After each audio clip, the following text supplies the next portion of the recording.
everyone. Welcome to the fifth episode of the Stump Mic podcast. It has been a pretty long gap between the fourth episode and the fifth episode. Let's just tell everyone that we are busy and we are not lazy for doing the fifth episode. But we certainly picked a very good week to make this fifth episode. India just created history at lots. But before we get into every detail about how well India played in that test match, I want to ask this question.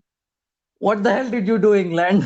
I mean, Joe Root. He raised his bars above the sky with his batting, and he yes, went into the center of the earth with his captaincy. yes. He hit rock bottom with captaincy. Let's deep dive into the historic win at Lords. Firstly, to talk about, as usual, we know Virat Kohli toss. Both are same poles of the magnet. Every time he got the toss, it will Yeah. repel.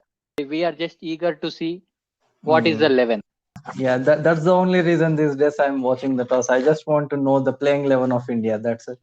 Now, after England won the toss and they elected to bowl first, I think in the whole test, the first day is the most difficult session for batting because Yes. the conditions are favoring for bowler and it is overcast conditions. You know what Jimmy Anderson does in overcast conditions, just like what he did in 2018. Yes. Yeah, all those memories flooded back to us when we saw Joe Root electing to bowl first on that day. Yeah. Now coming to the partnership of Rohit and Rahul, it's mind-boggling to say because especially means I know Rahul that he is capable because he played before in England, but not this effectively. No way. But in this pitch, he played like he's playing on the basketball ground. That Yeah. the pitch is totally flat on the first day. Yes. But coming to Rohit, I'm especially impressed because he modified himself and his technique to play long innings. I will not say long innings, long Yeah. survival because he has not Yes. played that long innings he is capable of. Yes. He's definitely capable. Yeah. Because of his presence in the crease for that long time, even though our middle order is exposed in so many matches, we are surviving and we are winning the series actually. Yeah. Now I want to talk about the Fab Four. See, apart from Kohli, there is Joe Root, Steve Smith, and Kane Williamson. All Yes. these three members will play against India. I don't know Yeah. why. Till now, we haven't found how to get Joe Root out. Yeah. There seems to be no usual weakness for Joe Root and in his game at the moment. I mean, seeing how well he Yes, played Mohammad Siraj and his in swingers, and even that little bit of weakness that he had in those lean years, that playing that in seam ball, he seemed to have developed a technique to play that in seam ball very well as well. Yeah, it was a real treat. It was a real masterclass from Joe Root, and Joe Root is the reason why England hasn't lost this Test match on day 4 and instead lost this Test match on day 5. To be honest. yeah. Before 2020, Joe Root used to cement his pad on the first stump. Stay, the back leg used to be on the leg stump, and Yeah. he's easy candidate to get plumb LBW every time. He has changed a lot in his technique. That's why Yes. his standards are increased. Yeah. And even though I'm Indian fan, I want to see Joe Root at the top for many days because of the form Yeah. he is. He's in form Yeah. of his life. Yeah, he deserves to be the world's best test batsman at the moment. I want to talk about a very crucial partnership now, and it for me is the partnership of the series so far. In my personal opinion, that was the partnership that changed the course of the series at the moment as it is now. India was trailing by 27 runs at the beginning of day 4. They came into bat. They were under a little bit of pressure because they needed to bat well on that day for sure to not lose the test match. And India quickly lost 3 wickets. And what was your feeling? I mean, we saw the test together. What was your feeling when Virat Kohli got out in Sam Curran's bowling on that day? I know that Rahane will play this innings because he Yeah, will play the he will play the knocks only at the pinnacle time of the crunch situation. yeah. Otherwise, he will not play. Yes. I know that Rahane will play, but Mhm. I'm little concerned about Pujara. In the early stage, Anderson would have Yes, nicked him to the yes, slips, yes. but fortunately he survived that first Mm. spell. Yeah, do you remember I even told you that if he survives this spell of Anderson, he's going to bat all day now. And Yeah. and a pitch of the ball got him out. He couldn't do much about it, but that was a very well fought in. That was like a trademark Pujara innings, to be honest, that saved both India and that rescued his own career a little bit as well. Now, India's pace bowling, I don't know. I mean, how much more can we exaggerate our pace bowlers? I'm running out of adjectives. I'm running out of sentences to praise them now.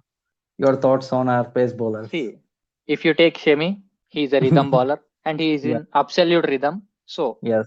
he smokes out the opposition with his Yes. bowling. Yes.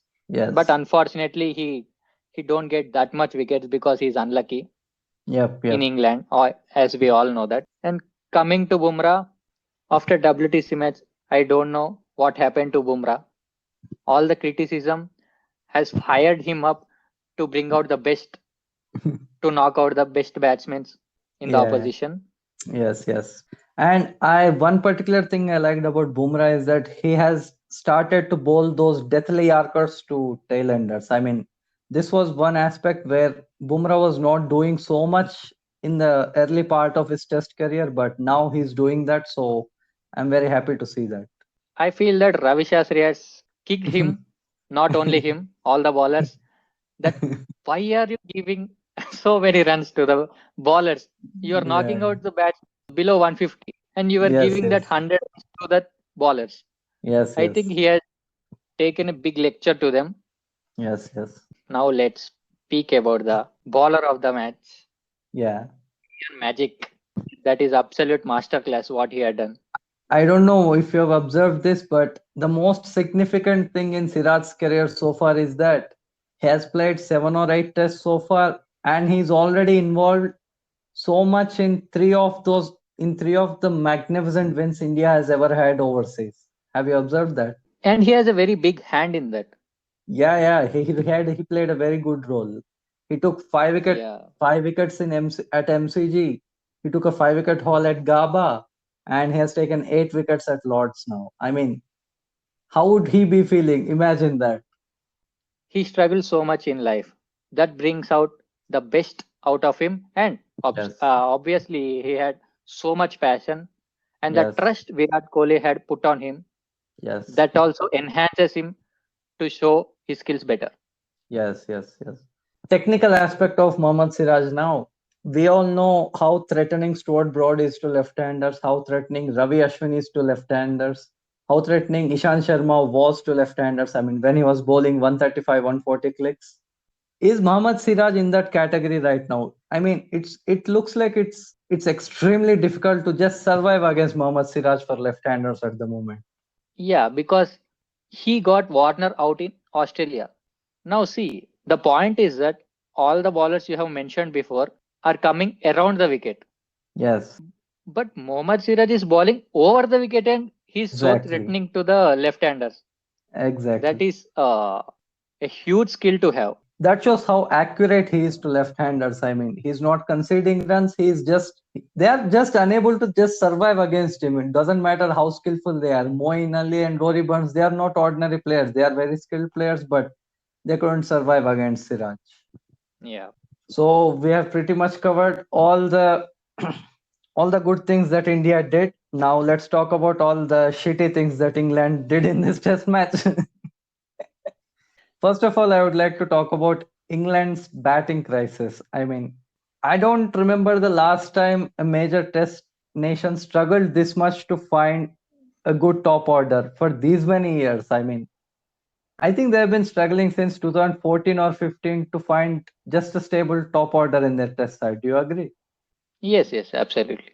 Batting is all about, in my opinion, it's about confidence, it's about being calm, it's about being relaxed at the crease and being able to play your shots. But if if in a team there are 4 or 5 batters who are battling for their own place and who are under pressure for their own spots, I don't know how calm a batting unit can be and how much well they can perform. I mean, I think that's what's happening with England's top order at the moment, right? In England, I only see one batsman, not one, one and off, I can say. One is Jorut, and that half is Bairstow. Apart Yeah, from those two, I don't yeah. see anyone as a batsman at all. Everyone else is battling for their spots. That's it. You have said it. Yes. So that could be the main reason why they're under pressure. I mean, you look at India. I mean, yes, Pujara and Rahane are struggling for runs, but their spots are not that much in danger because the captain is backing them and they have previously played well. They are very experienced, and the inexperienced guys like Rishabh Pant and KL Rahul, and they're all stepping up to the fore. Even Rohit Sharma is stepping up to the fore. So you can see the contrast in the performances of top orders right there, right? Yeah, I can say why Kohli is backing this Pujara and Rahane because Yeah. now lower down we have Jadeja. Yes, yes. Getting out is almost impossible, I can say. Yeah, yeah. Because yeah, every time he's getting out while playing short with tailenders, means in the Yes, ninth wicket or 10th wicket, yes, he got so much trust on Jadeja. So he's yes. backing the experienced players so that at some moment of time they can uh, get their form, they can road the path to win for India. Yeah. And the kind of crisis that India faced on fourth day, I mean, that partnership happened only because of the experience of Pujara and Rahane, in my opinion. Because they are so Yeah, experienced, yeah, they were able to battle it out so easily. yeah. They can handle the pressure with the so many matches they have played before. Yes, yes. Now, there have been many on field interactions between players, and they have been turning into huge controversies as the test has progressed. And it all began with Anderson rather expressing his frustration at Jasprit Bumrah at the end of day three when he hurled those deathly bouncers at Anderson. How many uh, bounces he had faced? I think just three. Is there yeah, any rule that for yeah. tailender we should not bowl bouncers? No, no, there's no Then rule. what Neil Wagner does, Yes, what yes. Mitchell Johnson does. Yeah. I think Jofra Archer would have done the same to our tailenders as well if he was playing in the 11. There's nothing wrong in that. With 160 matches of experience, Yeah. he should know. I don't know Yes. what. I think he has brain Yes. faded himself.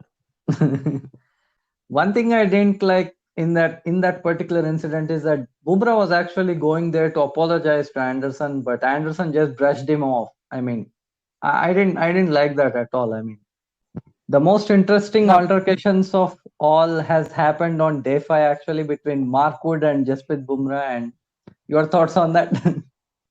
even though Ben Stokes was not playing at Lords, he popped out of Virat Kohli's mouth, and that is the point where it triggered Indian team and lifted up.